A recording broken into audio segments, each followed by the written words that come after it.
Damn it. Might.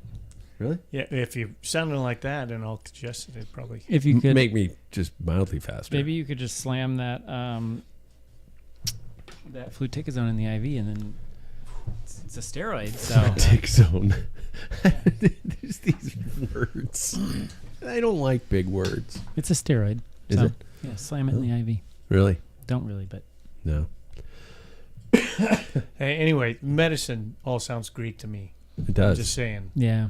Do you think they just throw magnets at a wall to get the names of these things? It's like speaking Latin or something. Yeah. I don't know how they. I mean, there's like a pattern. It's Latin. Like Ozempic. What does Ozempic mean? Well, Ozempic's a generic or a brand name for the actual molecule, which is semaglutide. But where do they get Ozempic? The name. I think the brand names come from marketing Yeah. teams. Yeah. Because there's like semaglutide, which is in a family of medicines that all end in like TID, TID. Oh, okay. So, but then there's like Wegovy, which is Ozempic rebranded for weight loss, but it's the same thing. It's the same drug, but it's branded differently by a marketing team.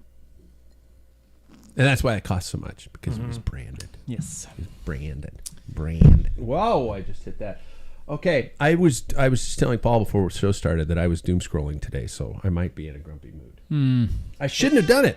I shouldn't have doom scrolled. I was in a beautiful, beautiful backyard setting on my deck, I didn't have a beer. I don't know why I started to say that, but I didn't have a beer. I was just having drinking out of my water bottle with a little bit of the sodium stuff in it because David told me to. Yeah. And I opened up my phone and I'm like, let's see what's going on social media. Next thing I knew, I'm like, we're all going to die. The world's going to end in about 2 weeks. Wow. Hopefully not. Yeah. Well, I do want to say before I go into my my poem, and most of this, I do script out the show quite a bit, that 99% of the show was written when I didn't think David was going to be here. It's my own fault. I don't even have an introduction for you, but I'm going to come up with one. Okay. All right. Here it is. Everyone's gone except two old guys. Prepare for more aging grunts, throat clears, and sighs. I can promise plenty of fun from us old jerks, especially on 80th birthday of Eddie Merckx. See, I couldn't change that, you asshole, because you told me like an hour and a half. Oh, yeah, I'll be there. Oh, yeah, sorry, I forgot to tell you. I'll be there. God. Welcome to episode 483 of the longest standing podcast in the sport of cycling. This is the one and only Packfiller Cycling Podcast. Once again, think of us as a post-ride beer with several friends and one asshole. I'm potentially that asshole. My name is Pat Bolger. For those of you either under the age of, 40 or newer to the sport, today's an important day in our history. 80 years ago today, the GOAT was born. He was so voracious on the bike, he was also known as the Cannibal.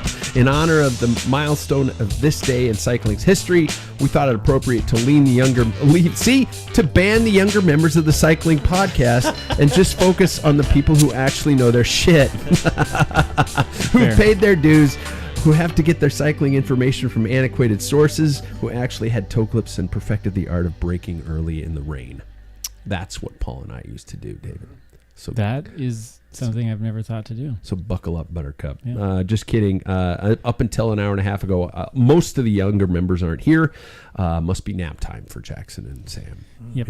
They have to do that. Yeah. Well, the translation of my late text is actually, man, shit, I need a beer. So yeah, that's what I thought. Yeah. I was thinking to myself, even if we start going so far down the old age rabbit hole, you could still drink beer and make comments. Yeah, that's the plan. You're the guy at the end of the bar. Yeah. So let's meet tonight's characters, shall we? With a scratch prologue, gentlemen. Wow, the music, I just talked too much, didn't I? What band or artist from your youth, David's going to pick the Wiggles, would you like to see live today? What band or artist from your youth would you like to see live today? And in that their is, prime? No, as they are now. Because there's this huge trend of all these bands just hitting the road. My wife and I saw the Indigo Girls this last fall. Wow. And they I'm going to get in trouble for saying this, but they lost a step. Yeah, that's usually the case, case, bummed though. me out. Yeah. It kind of bummed me out. They just can't hit the notes. They used to be. This is from the guy who's sounding nasally on the mic. I don't sound as good as I did 20 years ago on my grumpy old podcast that nobody listened to. So he, as we all know, does not bounce. Mr. Paul Main, how are you, man? I'm doing all right. Recovery, final stages. Yeah, Sam kicked me out. I'm no longer doing PE. He says you're graduated. PE. PT. He said you graduate. Really? Yeah. I've had that happen. I've always wondered why PT people are like going, no, we want you to stay for the whole chain because we need to make money off of your ass. But they tell you eventually you're good, huh? Well, it was soon after I farted in his face is when he said, yeah, I think That we're must done here. have been why he was asking about the antibiotic eye drops. Yeah. Yeah. Something about pink Yeah. eye. Yep. All right. That's So good. that could be it. Wonder how often that's a job hazard in that gig. Yoga. Yeah. Yeah. Have you been in a couple of yoga classes? Oh, yeah. Yeah. My wife told me that story Yeah. once. She says, I was so terrified of farting that I couldn't really do the class. Yeah. Yeah. And I would. Or like, think of all of a sudden hot yoga Ooh, with all the with that farts. Paul, what is a band that you would like to see today from your youth? Oh man, I'm not much of a, concert goer by any means, but I had a lot of fun. They would probably sound like crap, but when I was in high school, in the very, very, very early days of Devo, Oh, they are Yeah. touring again. I Yeah. know, I don't think it would be a good idea to go listen. I'd be very disappointed. Mark Mothersbach never really sang. He was kind of more of a talk, so maybe it would be okay. Yeah. Kind of like the B-52s. I don't want to see them either, but okay. Yeah. Second of all, as I should have known, he wouldn't say he was going to the show until about 2 hours ago, Mr. David Waples. How are you, you youngster? You're the youngster among the aging pigeons here. It's a nice impromptu. It kind of rhymed. Yeah, Yeah. exactly. How are you, man? Doing well. Good. Now, what bands from your childhood? I actually was just looking up because are they not like because the first thing that came to Backstreet mind. Boys, you're thinking? Yeah, definitely Okay. Backstreet. No, I never got to see Mumford and Sons, but I think they're actually still touring. They are. New album, too. And they're doing well. So that wouldn't be Yes. like, No. but I've always wanted to see Mumford Yeah. in real life. So. I hear their new album's really good, Yeah. too. Yeah. So, okay. No, I'll give you that. Yeah. Boy band days. How old were you in the boy band days? I mean, I was like a Aaron Carter fan. Were you? Yeah. Back in the day. God, I'm trying to think. My wife loves a HGTV show, which with one of the hosts is one of the guys from one of those bands. They were brothers. It's not in sync, so it must be Backstreet. New Kids. It's New Kids. That's the show or the band? The band, one of the guys from New Kids, it has a home improvement show on HGTV, and my wife loves them. That'd be good. Yeah. My dog's saying. You're wrong. No, who let the dogs out? Whoever did that song. yeah. There we go. Yeah. Me, as you all know, secretly want to make it all about me. I'm Pat Bolger, and I would like to see Midnight Oil. They are still going. I had a big thing for a while there about all these Australian bands. I was gonna, now if Michael Hutchence was alive, I'd go see NXS, but I would like to see Midnight Oil. That was a band I really liked. What's his name? Lead singer from Men at Work, Colin Hay. Yeah. Yeah. His single albums were pretty darn good. Yeah. He's doing some good stuff there Yeah. too. So, Totally. Yeah, I've heard that. Yeah. Do you know who we were talking about? No. Yeah, okay. We'll just get used to that. And that's the extent of our introductions. Jackson and Sam are both participating in different capacities.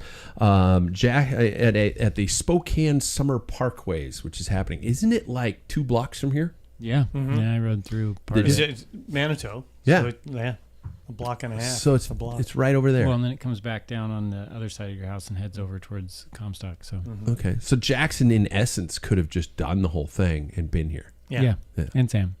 Well, Sam's got a booth, doesn't he? Nobody's going to that booth. He Nobody's- just needs to set it up. It's just, what is he just putting like juice boxes on it or something like that? Yeah.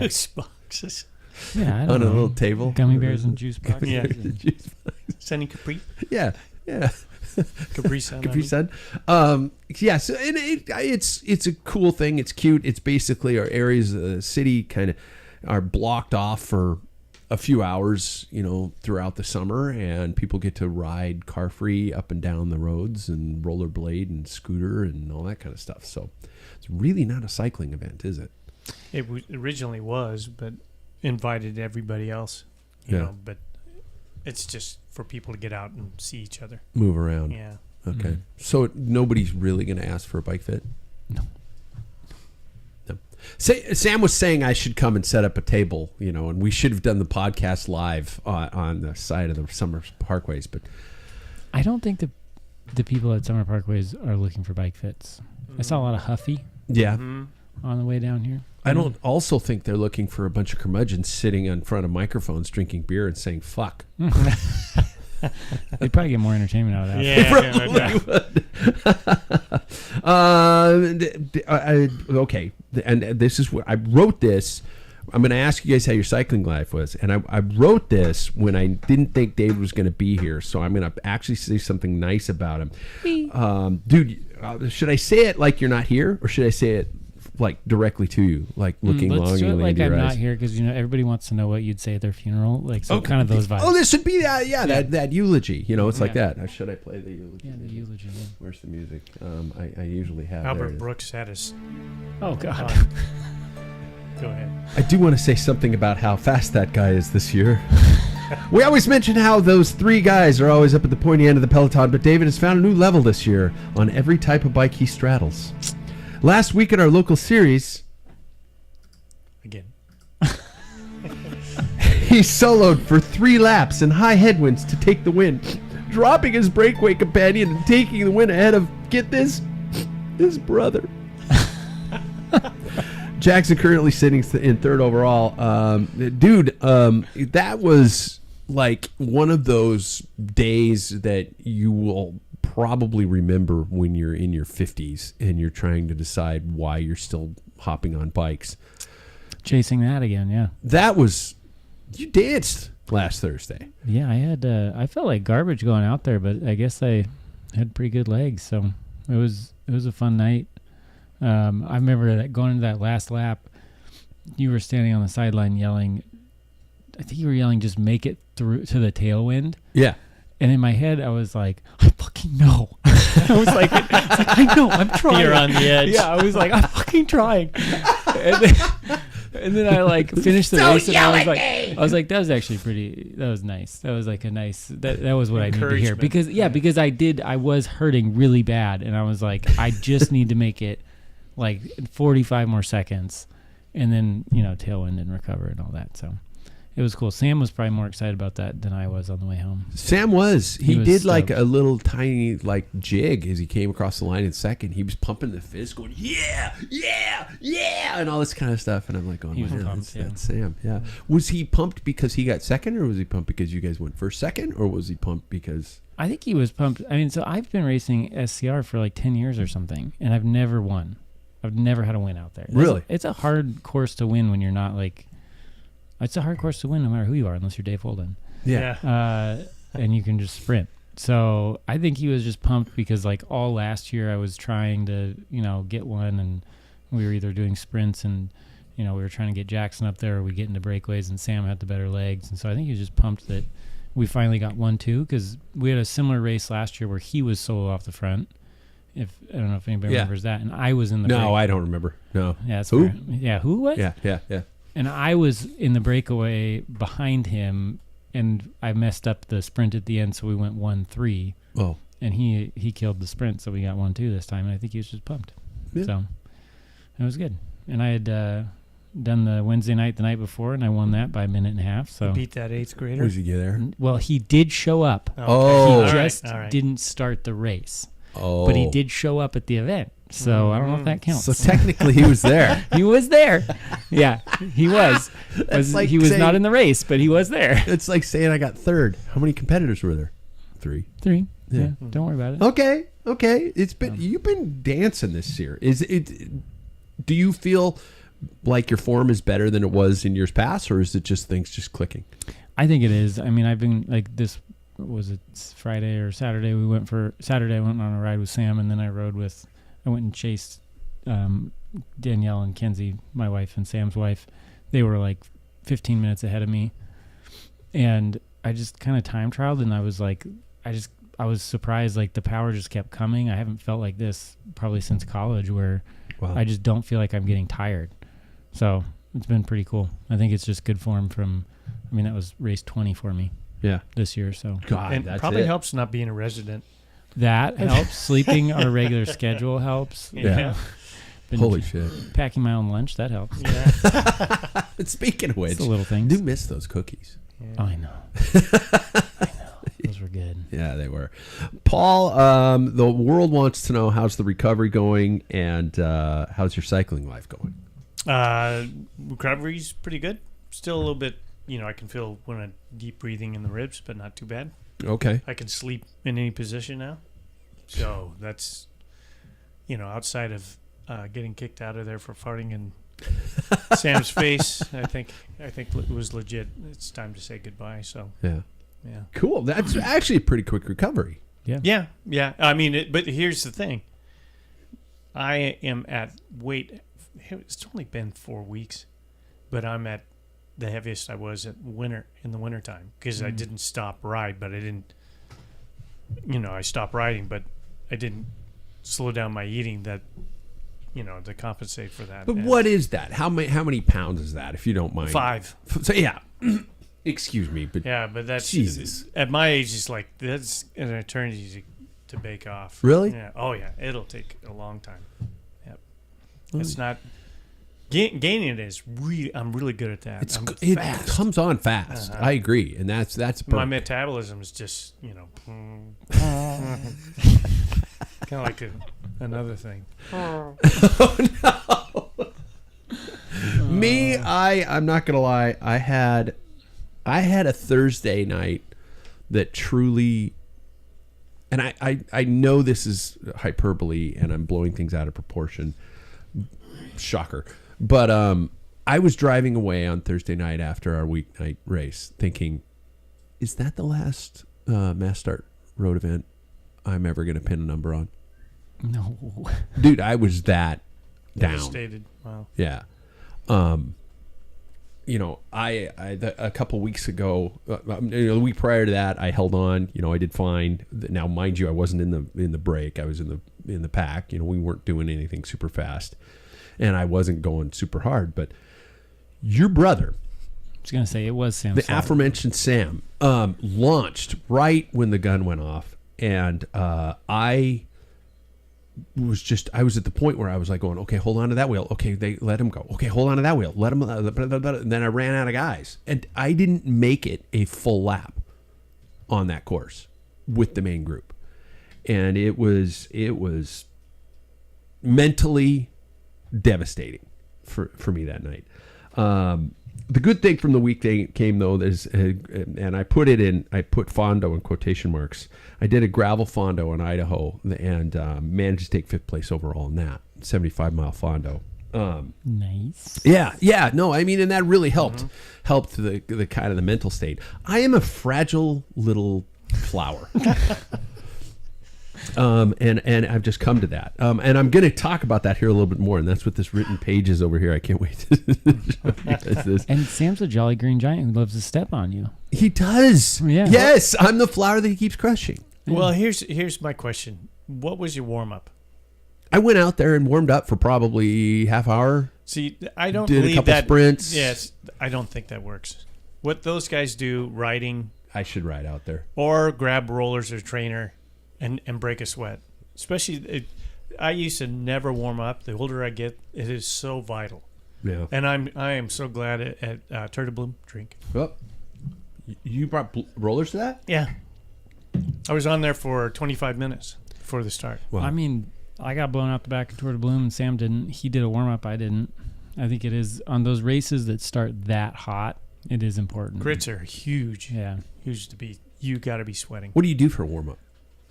Me? in on that the type of rollers? situation. Yeah, what do you do? You I just go on the rollers. And Just I don't tempo? even have to. Yeah, I mean, my purpose is to break a sweat, get the heart racing, get the blood flow into the muscles because, especially, my age, the crits are rarely over 45 minutes. Yeah. So most of the time they're going to start fast, and position is everything. So I kind of bully my way. Anytime somebody's talking, I'll kind of like squeeze my way in. Yeah. And that's what happened in what was that Missoula race? Yeah. None of us were warmed up. We're all sitting in the back, and I'm like, "Oh, this is a different crowd." And there's a corner within about 200 meters, and it narrows down. We're screwed. I thought I was going to warm up in the first like 10 laps. See? But it didn't work. Yeah. No. It used to Position work. is everything. Be warmed up, sweating. I think that would help you. Yeah. And at that gravel race, of course, I didn't warm up because it was like, we're fine. We're going to roll out of here. Nobody's going to be in a huge hurry. 75 miles. I do want to say, I actually want to call out Scratch Labs, by the way. They were the fueling sponsor for this event called the Chafe 150. It's a whole bunch of different distances, obviously road and gravel surfaces. Nothing better than rolling into an aid station. They had the chews, the bags of chews, like a mound of them. Oh. And I should have grabbed like 5 or 6 bags, even though, we kind of, they help us out. But, I still was like, okay, I'll take one of those. But I was in such a hurry. I always get flustered in those feed zone kind of areas because I was worried about the people, coming up behind me and stuff like that. Because you're racing. It was, but there was no podium. So Paul doesn't give me any credit. No. Yeah. Give you credit for it, just like the TNT. That's a great effort and that's a great success, but it's not a race. Fair. That's fair. 75-mile gravel, about 60-40 paved unpaved. There was quite a bit of paved in this one. And I think I finally picked the right tires. But the first 23 miles were hill. You roll out of this small little town in North Idaho and then you climb for 23 miles straight. About anywhere between 3 to 8% in this climb. What? Yeah. So we calculated because he was telling me about it. He spent more than half of his time of 80 miles. How long was it? 75. 75. More than half of his time climbing that first 23. Yeah, miles. it took me almost 3 hours to climb that 20-mile climb. Good Lord. Yeah. So, That's brutal. yeah. But the best part was the finish area. There were beers on tap in the finish area. They give you 2 beer coupons, food coupon. I didn't go anywhere near the food because the food didn't sound good to me at that point in time. When you finish a really hard thing like that, you're just like going, hey, you want a big burrito? It's like, oh. But beers tasted good. And I don't know if I should take it as a compliment or an insult of people who know me and maybe listen to the show, but I had people offering me their beer coupons. Like, go out, paddle, drink it. I swear I had one. Even if they did know you. That guy. Look at that guy. Look at the gut on that. Yeah. Fucker needs another. Yeah. Shit, he's got a tap on his belly. Yeah. Jeez. It's a fermentation barrel. So it was a good weekend. That really helped my mentality. We got Paul and Jackson and I got a ride in on Sunday, which was kind of good. Basically I don't need to motor pace. I got a 20-some-year-old son to do that with. He just hits the gas and it's like, hold on. Paul, you're focusing on EPO in Everett. Yeah. Yep. What's the plan of attack there? How's the preparation going to go for that? Well, I'm doing what I can. I don't have to ride over 2 hours. I'll just do like the ride that we did because I'm so far back. Is putting in efforts a couple of times where I just kind of like picked up the pace, try to sustain. A hard effort for as long as I can. Today, same thing. Like finding a good 5-10 minutes of just all out. So Yeah, that's all I can do. Yeah, and TNT this Thursday. you gonna do it? Yeah, yep. Nice. My wife's got a new job that allows me to. Yeah, and then the last Thursday night training series on the 26th. Oh, yeah, okay. So I'll be able to do that. I'll get dropped, but I'm gonna do my guts, darnest. Okay, thank you. You perfectly segued into where I good. wanted to go with this because after last week, I dropped out after 3 laps, and my mental reasoning was, okay, I got a gravel race this Sunday, yada yada yada. Okay, the excuse machine kicked into my head after getting dropped, and I want to talk about dropping out versus getting pulled from races. And which one is, I don't know, better, and I'm, so last Tuesday when the show finished, excuse me, I'm not getting emotional, I promise. It It's really just- feels like you are. Yeah. No, it's the phlegm. I think I got the allergies. Should we go get you one? You're of the verklempt. Yeah, I'm verklempt. Yeah. Exactly. This is on the back of last week's notes, show notes, and so I after the show, I'm down here. I'm kind of doing some. I don't really edit, but I piece things together and I get it ready and I post the show and all that kind of stuff. You know, the behind the scenes that nobody fucking appreciates. I'm not gonna lie. I probably had a little buzz going. And I reached over and I grabbed a pen and I just started writing this down. It's almost like if it was in letters cut out from magazines, it would almost be like some sort of a poor bastard's manifesto. A has-been's manifesto. So I'm going to read this. And I guess I wrote why I am here now at the top. And so I said, throughout my racing career, it grew into something more. Racing and results mattered. It mattered if I did well. I had something to gain or lose. And now it doesn't really matter, but to me it does. I can't just shake off decades of learned behavior. Road racing matters, and I'm not sure I can put that aside. It was my life. It was my career, my dream. I chased it, and to now pin on a number and expect anything less is borderline traumatic. And then I put in parentheses, okay, Pat, you're speaking in a little hyperbole. But this is why I chose these other events, these gravel, these adventure, these endurance things. Nothing is as, quote, on the line. Nothing is as much on the line. My reputation, my objectives of the part. I don't know what that means. I was drunk. It is a new sport that I can still be a bike racer. And I found that almost like this mild epiphany, even though now I read it back and I'm like going, dude, stop drinking. But it was that moment where I kind of came to this going, I'm starting to understand myself as to why I get so down on myself. And because I spent most of my entire life from age 12, 13 thinking that if you're not at the pointy end of the peloton, you're a failure. And it's such a weird demon to shake. Mm-hmm. So with that kind of going in, you guys can shake your head and go, Pat, you are messed up. Go to a therapist, stat. Am I the only one who deals with these demons? And this was kind of for, no offense, David, because you're at the pointy end of the peloton. Paul and I are kind of dealing with, either age grouping or finding our place or holding on. Yeah. Do you have any of these demons in the back of your head that I used to? I think, I think that racing for us back in the day is completely different. Mm-hmm. Not just the way it's raced so much, but if you weren't a Cat 2, you were a joke. It was just 100%. Yeah. And you could kick the crap out of anybody that was a Cat 2 or bigger, but it didn't matter. It was your upgrade that counted.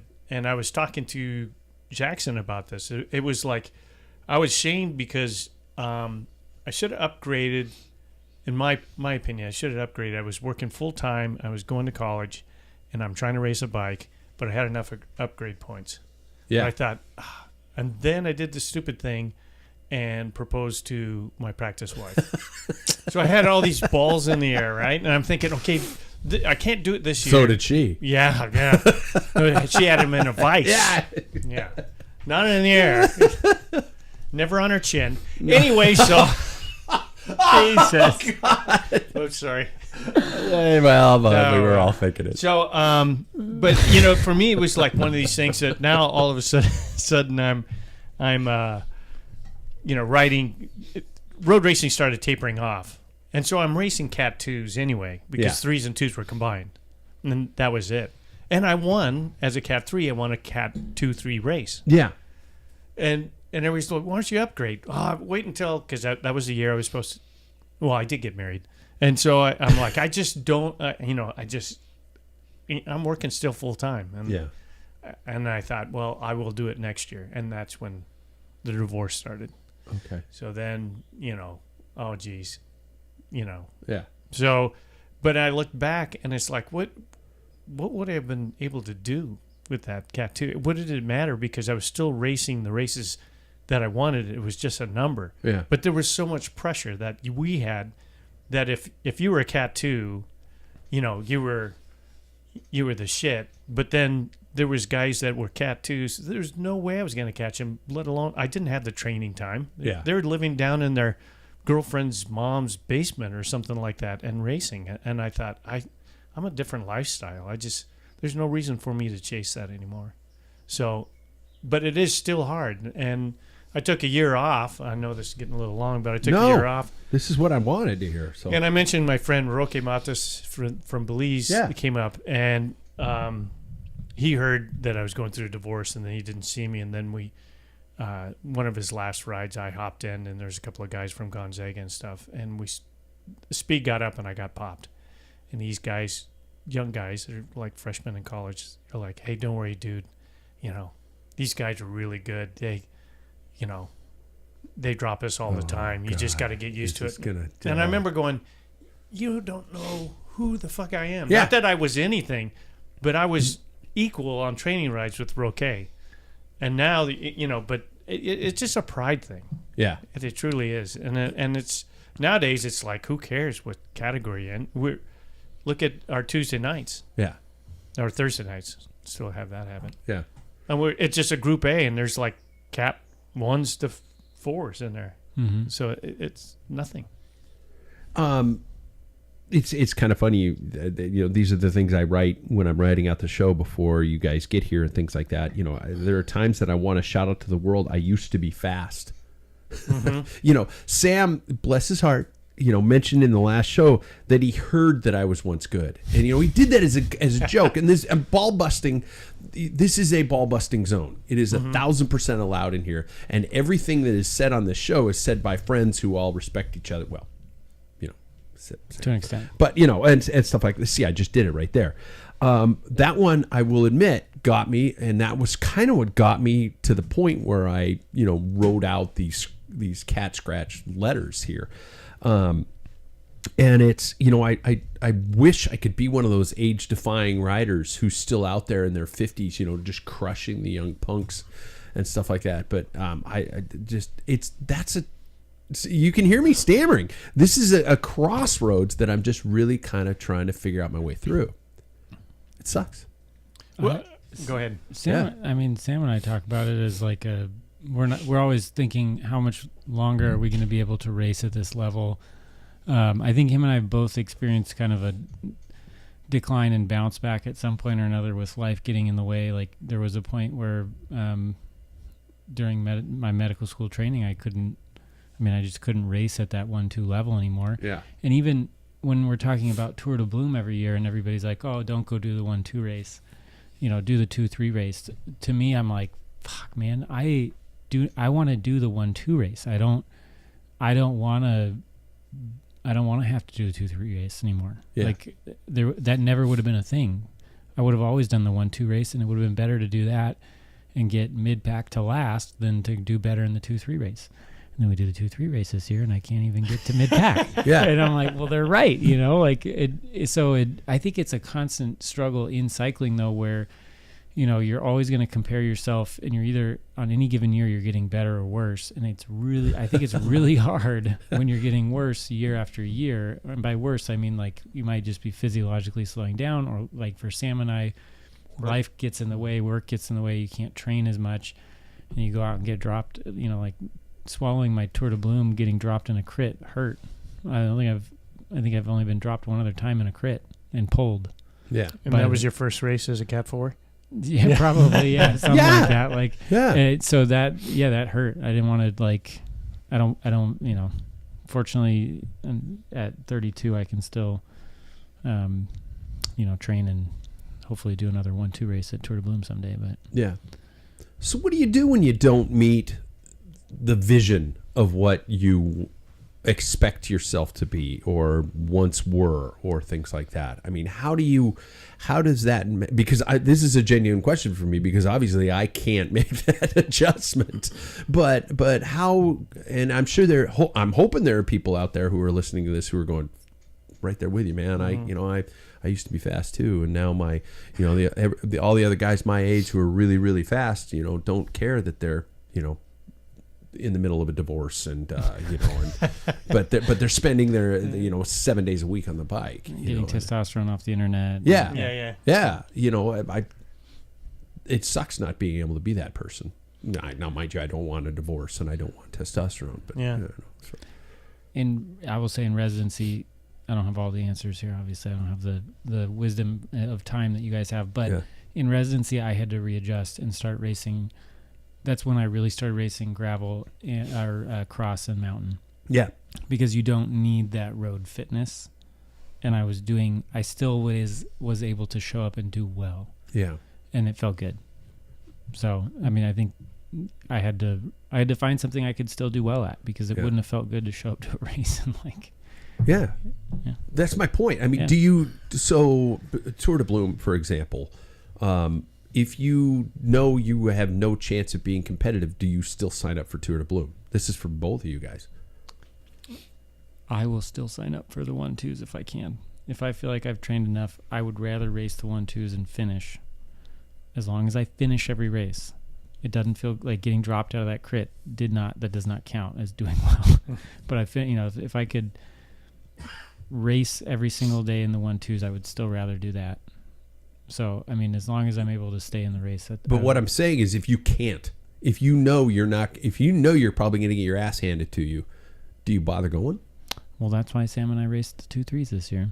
Yeah. We raced lower because we didn't, because he did the 1-2s last year and he couldn't hang. And then, so no, you don't, I mean, in a big race like that, you spend all that time, all that money. I would either find a different avenue or race down a category or. Okay. Yeah.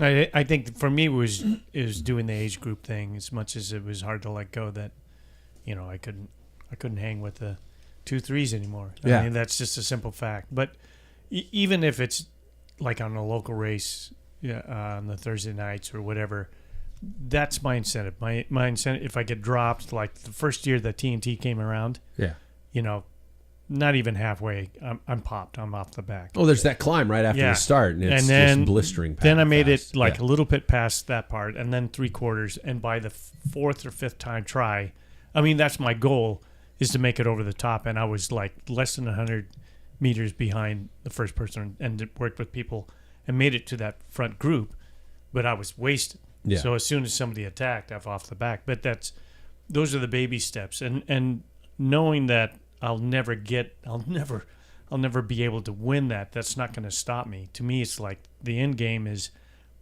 you push yourself in those situations, whether it's a Tuesday night training series or the TNT situation, that help you on whatever category in big races. Okay. So that's, for me, it's like even when we did Missoula and I got lapped 4 times in a crit, I was just like, I hope they don't, because I got to do whatever. Every time I'm thinking, they're not going to catch me next.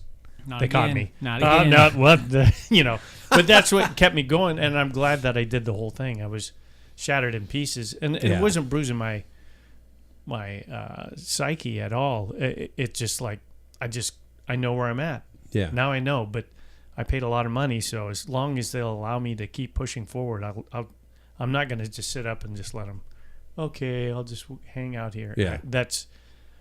So you'll race till they pull you. Yep. Because that was the thing. I think that I did more damage to myself on that race by pulling out early and having the time to watch what was going on and watching you guys being so aggressive at the front and being integral in the race and stuff like that. And that was where the snowball just barely pushed it off at the top of the hill. And by the time it got to the bottom of the hill, I was like, I'm never racing my road bike again. Yep. And and it was a weird spiral. It took me a while to get out of that. Well, because couldn't you get back on the back if you got lapped? Yes. Yeah. You're allowed to. Yeah. In that race, and to me, like I think I've done this where I've gotten lapped and I just hop back in, and I'm like, okay, well now my race is like just staying in. So what's worse, the shame of dropping out early or the shame of being lapped over and over and over? I think dropping out. Yeah. Really? Yeah. Okay. Yeah. I think it for your own. Well, it depends. I'm sure you could ask 100 people and you could, yeah. I don't know what the percentage would be, but if it is an ego thing, just because you're afraid that people are going to judge you, now that you're out of the picture, they won't even know you were there. Yeah. You accomplished nothing. Yeah. To me, And how I don't selfish care. is it to believe that somebody actually gives a shit about you that much that they're going, wow, there's Pat. Yeah. Well, you never know, because you might have somebody like Sam in your life that will. Yeah. Like, Remind you you. got Remind you. left. Yeah. 5 that times. yeah. Yeah. But, there you know, he is again. To me, because I enjoy this so much, and I've been doing it for 40 years, that I know I just got to keep going, and sometimes it takes a big gut shot or a kick in the balls. Yeah. But it's not going to make me stop. I'm not going to stop. And quitting, it's kind of like, do you remember Bull Durham? Yeah. You remember when they finally got that psychologist? Losing is a disease. It is contagious. And so I kind of feel like that. Yeah. Yeah. I think last year when I did Ephrata, I had told everybody about how it was like one of the darkest races. It's a Gran Fondo, but it's a... Was there a podium? Yeah, there was. Okay. There was a picture. You're so full of shit. There was in front of the white trailer. The little short guy got it. He's really fast. So, Really? Yeah. Okay. I remember. I can see in my head because I remember the other two guys as well. Little short guy. Did he represent the Lollipop Guild or something like that? Were you actually over the rainbow? Boom. Bah. Dude, yeah, you're going different. You're going. Yeah, I was I know. gonna say, I was gonna pick another movie too, and I went, we can't cross reference. But yeah. I was gonna say a Narnia joke, and then I realized you can't do that. You've already gone Wizard of Oz, Pat. Yeah, right. Stick to the About- fucking story. I thought But that anyway. was Willy Wonka. Yeah, Anyways, he was. But anyway, so I wanted to quit so freaking bad, and this was a Gran Fondo. And I told everybody there was an opportunity where like you come to a crossroads and you either have to go out and do the last 25 miles, or you could just go left, and you could finish and just tell them, hey, don't count my time, and you'd be done in 4 minutes, and it would be over. And I came to that. I was thinking about it for like 30, 40 minutes before that, and I was 100% going to quit. I was like, that's it. I'm pulling out. This is it. I've never done this, but I've never been so miserable. I'm not finishing. I'm quitting this bike race. And I get to that corner, and I start to make the left, and I just swerved right. And I was like, can't do it. Can't quit. Got to finish. And Really? I suffered even worse for the next 25 miles. And am I glad I did it? No, absolutely not. It was even worse. But I could not bring myself for an event that I was like training for and wanting to do well in, just because I was having a bad day. I couldn't bring myself to make the left and pull off. I suffered. I don't think I gained for it at all, but I couldn't quit. I don't. Maybe physically you didn't gain anything, but mentally. Yeah, maybe. Mm-hmm. Maybe mentally. you gotta promise me never to tell me where that turn is. Yeah, you afraid of? Yeah, for sure. Because I've done it now twice, and I always thought there is no way back except to finish. This is the only way I'm going to survive. It was is not to get afraid back of. to my It was effing car. it was the Haven of the South. It was the first. Oh. It was down in Tri-Cities. Okay, good. Yeah, there's Even no better. turnaround at Ephrata. Yeah. You're screwed if Yeah. you're out there. Yeah, it's just like either that or you just wait for the buzzards to eat your flesh. Yes, and just call it. Yeah, and Call it good there. The last thing you'll hear before you die is from the wind. So. Because that's all it is. Yeah. It really sucks out there. Yeah, it does. All right. I wish I Also- could turn it off. Also wanted to quit that race, though. I Did will you? say. Yeah. No, I wanted Challenge to. yourself. What? Just challenge yourself. Say, no, I'm not going, just like he did. I'm not Yeah. taking that left turn. Yeah. Just that will be your mantra. Yeah. I'm not taking that left turn, damn it. No left. No left. No, God. It's a 4-turn left corner crit. But I know. I'm only turning right Doing into it backwards. traffic, bouncing off cars. Yeah. I'm turning right. I'll take 3 rights, and then that'll be a left. You're talking about this because while you were talking about this, it made me think the time that you and CP and my wife ran Portland Marathon. Yeah. There was a deal. You guys had some kind of bet. We probably did, yeah. Yeah, and I can't remember what it is, but that you would beat her, and she had already ran Portland the year before, and you guys took off Yeah. with your bloody nipples. And That wasn't until the end. It was raining, and I had a shitty shirt on. but I've scarred you mentally with my bloody nipple. yeah, I was sitting there with your lovely wife in the hotel, waiting for you idiots to finish. Yeah. And doing that stupid event, and I said, the thing is about Pat is that the years that I've ridden with him, it's like, he hasn't been riding, he hasn't been training, and for the first like 2-3 weeks, it's easy to pick on him, and then all of a sudden, because he's got so much natural talent. Yeah, well. And it's to me, it's just your drive, and it's like you have more talent in your small little finger than I have, physical ability and stuff. But I'm still waiting for the. Yeah. And when's the? God damn it! I'm in better shape than I have been in the last 5 years, and I'm still not fast. Fuck it, I quit. I'm gonna go pick up pickleball. Pickleball, that's a good choice. I'm gonna just do that. Yeah. Damn it, get the ball. Yeah, that's basically all that pickleball is. I'm kidding. Okay, thanks, you guys. Speaking of old guys dealing with younger guys, I want to take a minute or two to talk about the birthday boy himself, Mr. Eddie Merckx, and his legacy in the sport. You've probably, if you've watched the show on our feed, you've noticed that he is definitely perched over my right shoulder. That's the dyslexia kicking in. My mother-in-law bought me that. She saw it in an art gallery in northern Idaho. Oh, of all places. Sitting in Bonners Ferry, Idaho. She probably got a deal because why would I want some guy with a bicycle? Yeah, exactly. I don't want. Or his that in pants my- so tight. Yeah, exactly. Is he wearing his underwear? Notice the cover on the water bottle too. It's but anyway, What's the cover about? probably to keep the bottle cold back then. And they soak it in cold water. Yeah, exactly. It's how farmers used to. We used to take our jugs and it had burlap sack, and you just stick it in. I guarantee you, he's telling the truth. Yes. Evaporative for 12 cooling. hours. Yeah. Just like Evaporative sweating. cooling. Yeah, exactly. Paul, when did you first hear about Eddie Merckx? Probably the first bicycle magazine that I picked up when I wanted to start riding. Which was like, which was what magazine? probably bicycling. That was like a Bicycling. big thing. Yeah. You could find that at a drugstore. That's how old I am. Yeah, At the local drugstore. drugstore. Yeah. Anywhere where there's magazines and stuff like that. I mean, that was the thing. Winning, it was out, but you had to go to a bike shop, upper end bike shop. Yeah. David, when did you first hear about Eddie Merckx? Before today in the text thread? Yes. Oh my God, that is such sacrilege. Be careful, because lightning is going to strike you down. So when I was looking for, Hope you enjoyed your success. Yeah, because it's that's- over, man. this You is just the end. cursed the great one. when I was looking for to build my first road bike in college, there was like two frames I was looking at. One was a Le Mans, Okay. like a really cool yellow Le Mans steel frame, and one was a Merckx, and I was like, Merckx. Merckx.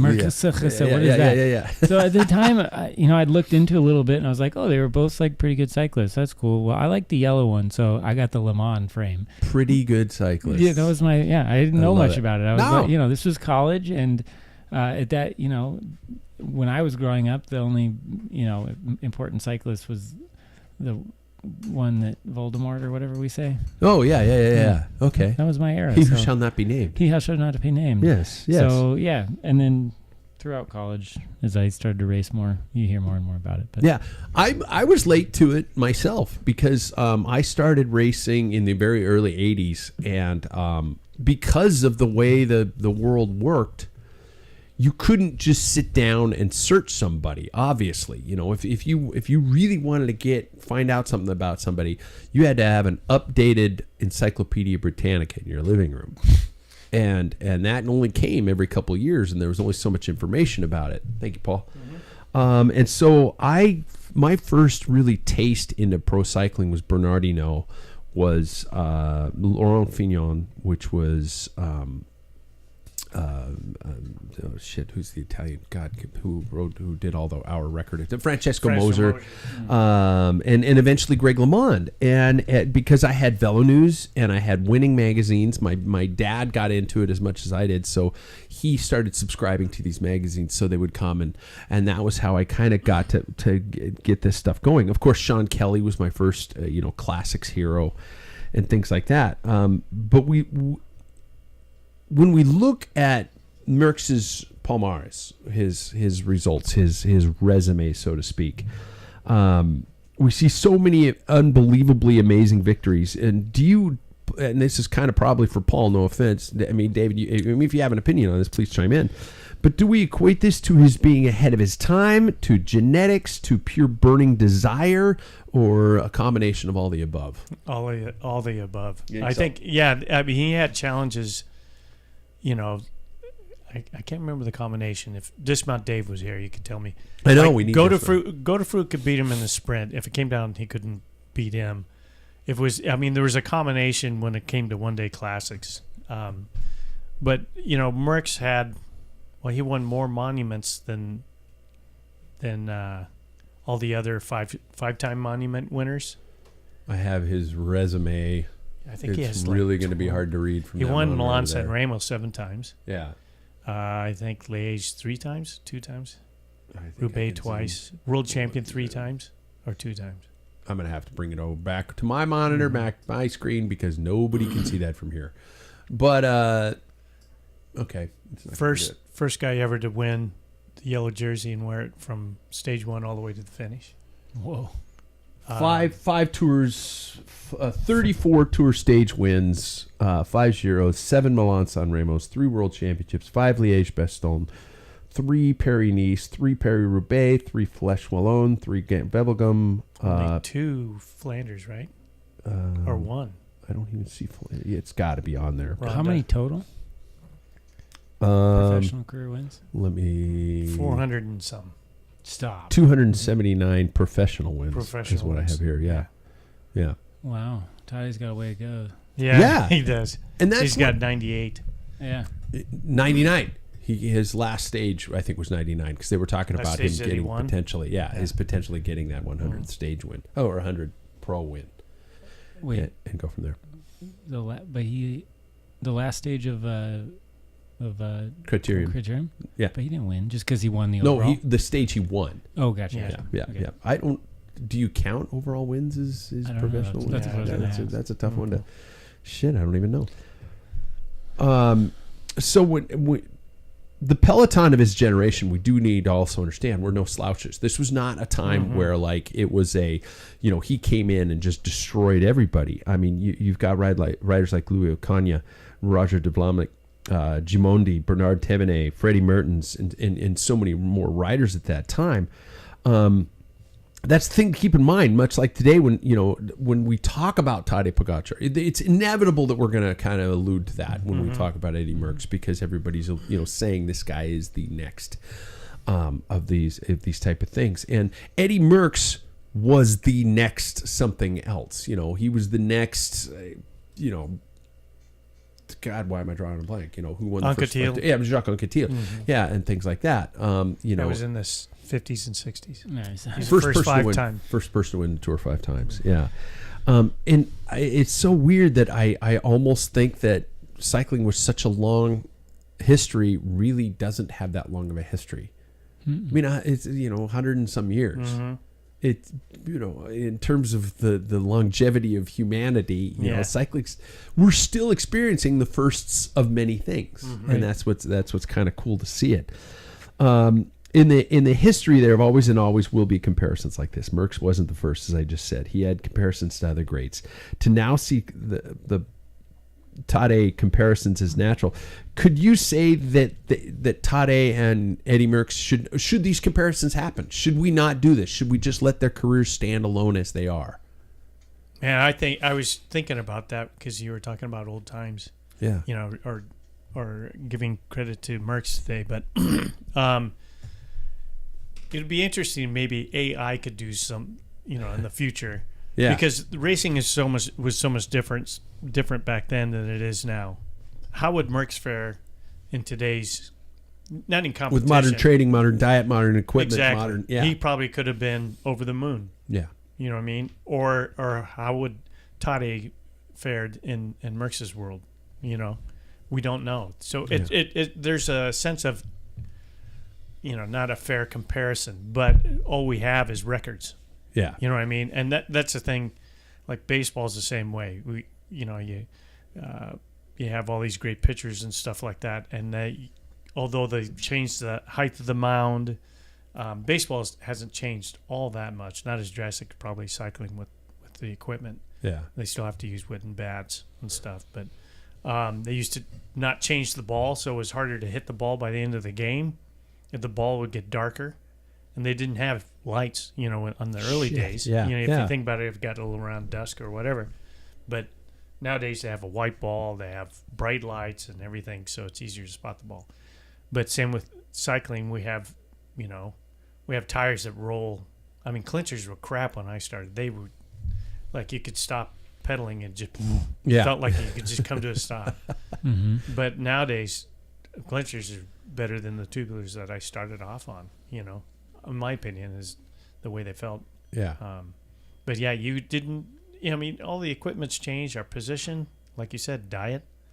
It's really, to be fair, it's kind of hard. You can only take the, Toddy in his time. He definitely is in his time. Mm-hmm. And yeah, you can compare, like 5 Tour de France's. Will Toddy ever even get 5 Tour de France's? Yeah. Who knows? And we also end up looking at things like, does it diminish Eddie Merckx's records when we say Mark Cavendish equaled the stage wins? Is that a fair comparison? A sprinter versus the time and the how the races were ridden. Yeah, and Merckx did it with designs. time trials, mountain. Yeah, I mean sprints. He did every discipline in the tour that he won a stage, and not just once. If you don't follow cycling, you'll hear that and maybe make it out to be more than it is. But if you follow cycling and you're like, oh yeah, well, Mark won 30, however many 5 sprints. Obviously, we know that's not what Merckx would have won, or you guys know that. I'm just assuming he won more than just sprints. I didn't actually hear it or see it, but if I know he was an all-around rider, and anyways, if you follow cycling, you're not gonna put those two on the same level. I think you're gonna. It's impressive that Mark Cavendish had as many stage wins, but that's because you're comparing him to somebody that's even greater. Yeah. How important is it to know the history of the sport? From a participant level to somebody who claims to be interested, to the point of being aficionado, to be passionate about a sport. Is it important to know your forefathers? We go to school to study history. Mm-hmm. Definitely not. Yeah, definitely not. No, you don't think so? Yeah. I do, but I want you guys to comment on it. Yeah. I don't know if it's really important. It depends on what your end game is. If it was just racing today, you don't care about the past, that type of thing, that's fine. I'm not going to, throw any shade your way. But, to me, it's more than just winning a bike race. It's, I think it's a very complicated sport. And I saw an interview on some Red Bull video, Red Bull podcast or something. They had Tom Pidcock on there, and they were talking about, because he pretty much can do almost anything he wants on the mountain bike. Yeah. He's and they were talking about road racing because it's different because, instead of having it in the mountain bike or in cross, there's 3 people that's really the contest. Everybody else is trying to get there. Mishaps could, cause you to move up if you're below those. And he goes, but there's 20 guys in road racing that are competing, and they are on spot. Everything they do is all about the next day for them to win. Yeah. And he goes, the pressure on that is just, road cycling is completely different. And the variables, like mountain bikes, you got the same course, on a cross country and stuff, and your equipment, you made flat, but road racing, it could be somebody else crashes in front of you. The wind changes. Team tactics comes into play. Yeah. There's so many things. It's so hard. And if people aren't into that, they just want to go out, and that's fine. They just want to win. I think if you don't follow the sport and follow the history, you're not you'll fall out of love with it too. Yeah, that's a good point. I think. Yeah. I know lots of people that loved bikes in college. They rode a little bit afterwards. They just move on. If you don't care about the history though, and the development of the sport, you're not when you aren't racing bikes, you're going to stop paying attention. They're just using us. They're using the sport and tossing it to the side. Yeah. Like a old worn out rapper. Yep. Wow. Not hip hop rapper, like a baggy rapper. Oh, I get you. Yeah, exactly. Not a Run DMC thing. No, God, no. Heaven, no. Okay. Yeah. It's trick to rock around. That's right on time. It's tricky.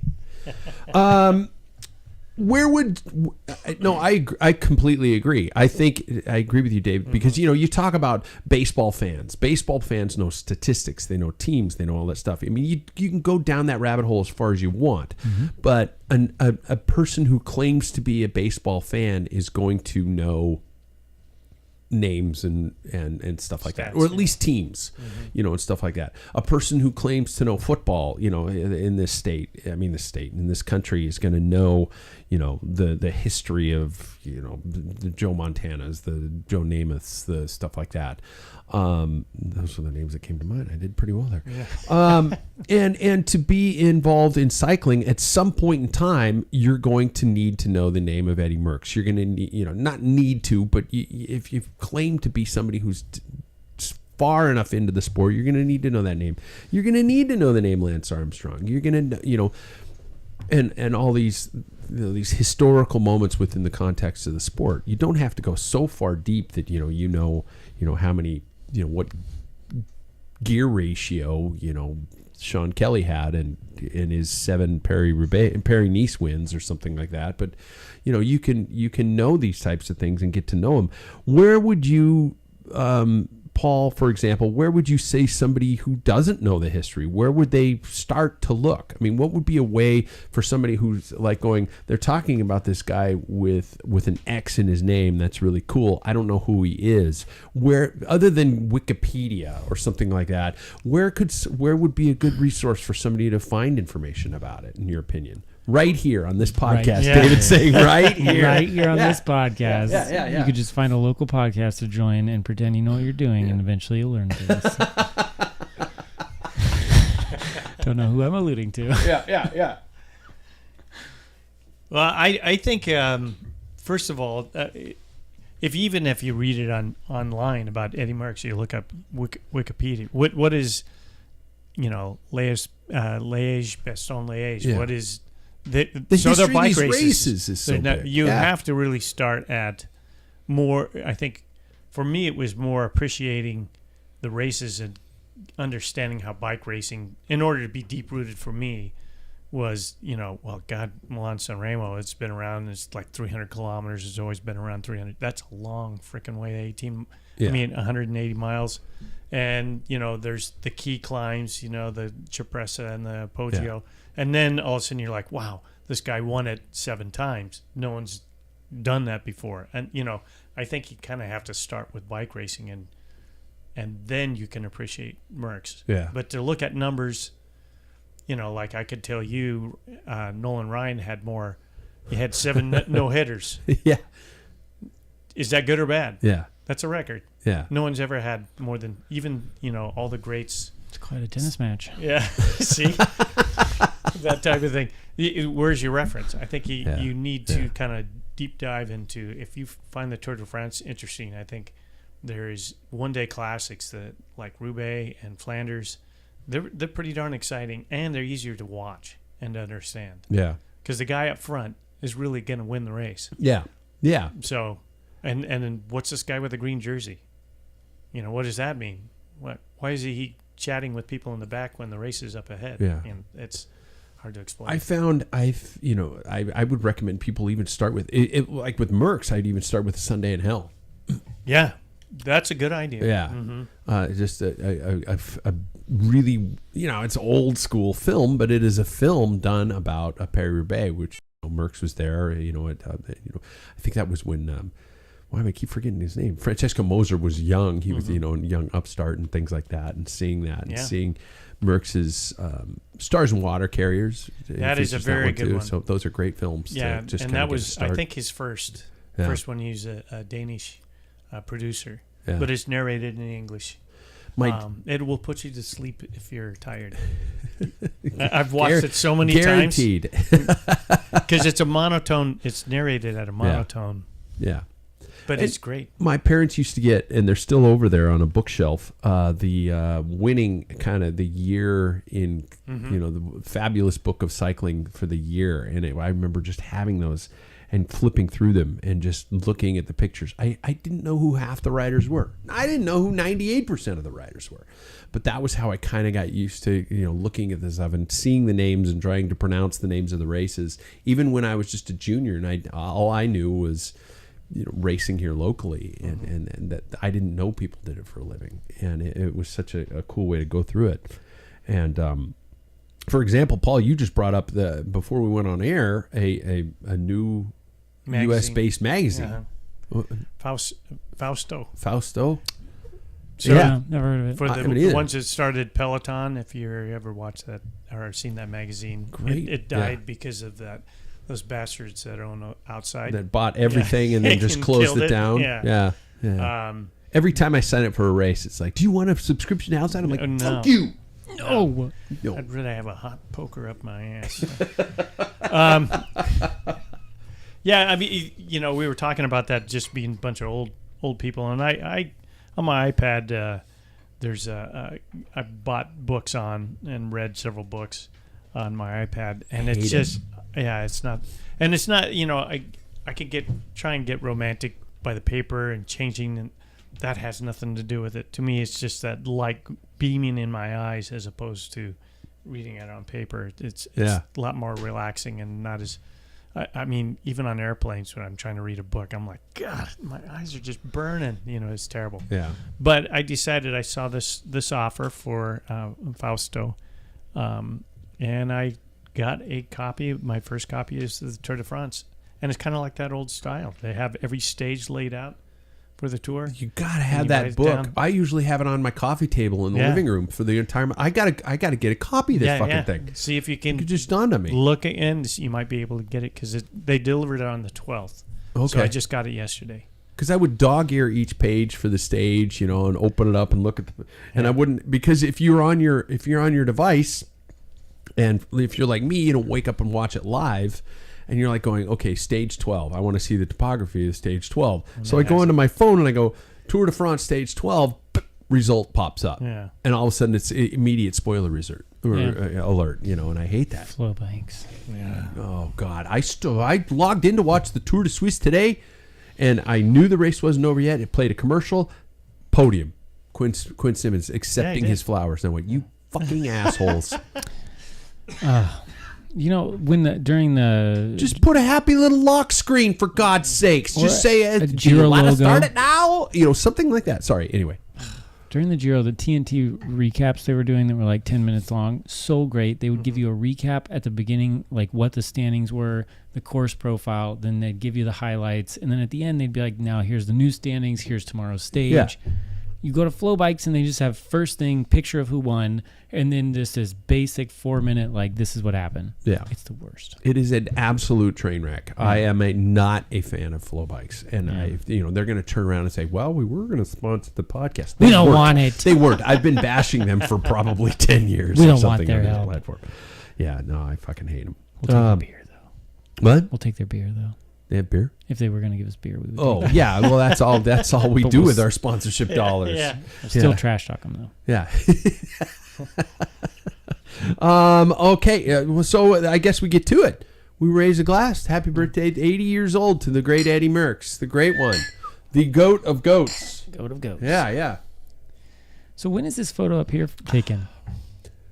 I don't recall. I would say, Paul, the one on our monitor, which is not on anywhere on a screen. I guess I could go to that camera. Looks like he's almost riding a 26cc wheel. Look at that. Well, that's the because photo, of the right? photo. Yeah, it's squished down. Okay. That's the same bike he's got there. Okay. So it could be by the look. I'm trying to think if it's because he raced every race. Yeah. Start from finish. I mean, he didn't select like today. I mean, he started off on the very first race of the season, and they pretty much raced all the time. Yeah, you couldn't cherry pick your season. I was trying to see if I could see any Italian flags, and so then I'd say Milan San Remo. The long sleeves. No, it's not a British flag in the back. We're spending too much time on this. I love it, though. There's a Peugeot, the guy with the So, Yeah. and maybe in France. So, in other words, this was Jackson was not at the helm for our PR picture tonight. I had to do this one tonight, so I blatantly robbed a photo from probably some incredibly talented photojournalist and didn't give him photo credit for. So, please don't sue me. Yeah, although the one over my shoulder's been on the show every day for every show for how many years? This one's not going anywhere. But so there we go. You guys, because we don't have any segments tonight, we're gonna kind of jump ahead and just go straight to the final K. Oh, I did want to say that there was this comparison graph between Tade and Eddie, as you can see over my shoulder. And if you look this up on Pro Cycling Stats, it's an interesting statistic in that Tade is lying a little low in the grand scheme of things. What is this? What at is their this? compared age. Age to wins or what? Age to wins. Yeah. Oh, but you know what this is showing? His peak is yet to come. Yes, but Eddie at his age had more wins. Mm-hmm. And that was the peak around, is that 28 years 28. old? Yeah. God, I just can't imagine Tade can keep winning more than he already is. Yeah. Can you believe he's only 26 he years old? He doesn't race here. No. That's the thing. It's different. He's not racing as often as Merckx did. But Merckx still won the races that he entered. That's the other thing. Yeah. But, yeah. We can compare. We can compare. We just have to asterisk everything. Asterisk. Right? Yeah. Okay, gentlemen. So we're going to go out with our final K, our final question. And this is an interesting one. I don't know how long it's going to take. I don't know. I will replay the outro if I need to. But gentlemen, if you could add a holiday to the calendar, what would it be? It would be given a day off status. And it doesn't have to be about cycling. But if you could add a holiday to the calendar with a day off status, and that is no disrespect to Juneteenth this week. It just dawned on me that I didn't mean that. I have it off. Juneteenth is a day So off, do you. and it is a well-respected holiday. Yeah. I agree, it should be. But I think I wrote this question about 2 weeks ago, and I just kept it because I never got to say it. So, holiday, you can pick. Trying to think something that's... I'm drawing blank. I would pick... I'm not a big holiday person. I would pick two in this country. The day after Halloween should be a day off of school, at least for kids, because I'm a school person. And the day after a voting day. I think not the day after, but voting day should be a holiday. I think that's a good one. That's a good one, yeah. I think everything should be closed and everybody should be able to go vote. That is a good one. I think Drunken Bastard Day, Yes. which would be a day off. Which would is be every day. Would be the Monday following Super Bowl. Yes, it should be. That popped into my head. That should be one. Yeah. David, what day would you like off? Summer and winter solstice. Oh, that'd be cool. Yeah, both That'd be of them. really cool. Yeah. I could do my pagan rituals. then. Pagan Yep. rituals, yeah. Yep. Dance in the streets, pray for the death of John Proctor and all those kinds of stuff. Wow. Exactly, yeah. Cool. Wow, we're ending on that. I don't really get any of the days Big off. huge thanks to our friends on our Patreon. I've got some stuff that I'm going to send out to our patrons. They don't even know it's coming. I've had a couple really long-standing people who've been involved in that. I think I mentioned them on a show a couple weeks ago. I'm going to send some swag to you guys because you guys have been awesome for sticking with us for so long. And if you want to come on board and help the show out, please log on to packfiller.com and check that out, and we will go from there. Be sure and like and subscribe, as well as our YouTube channel, and pop a review every now and then. Gentlemen, Yep. are you glad you didn't do the Spokane Summer Parkway? It goes on till 9. I'm going to head over to Sam's booth. Oh, yeah? Yeah, I'm going to see if I can get a free bike fit finally. We should. Yeah. I need one for my mountain bike. Ride it over there. Let's go. I do, yeah. I'm taking my e-bike over for a fit. Doing right there in the Yeah, parking Do a lot? fit. Yeah. Yeah. All right. Nice. Gentlemen, thank you so much. Sounds like our weekend's going to suck balls for rain, Cool. for cycling because it's going to rain, but must continue on. We will catch everybody next week. Good night. And stream. But we got Wednesday's going to look good. Tomorrow night looks good Yeah. for the race. Yes! And next week, Wednesday and Thursday look good. So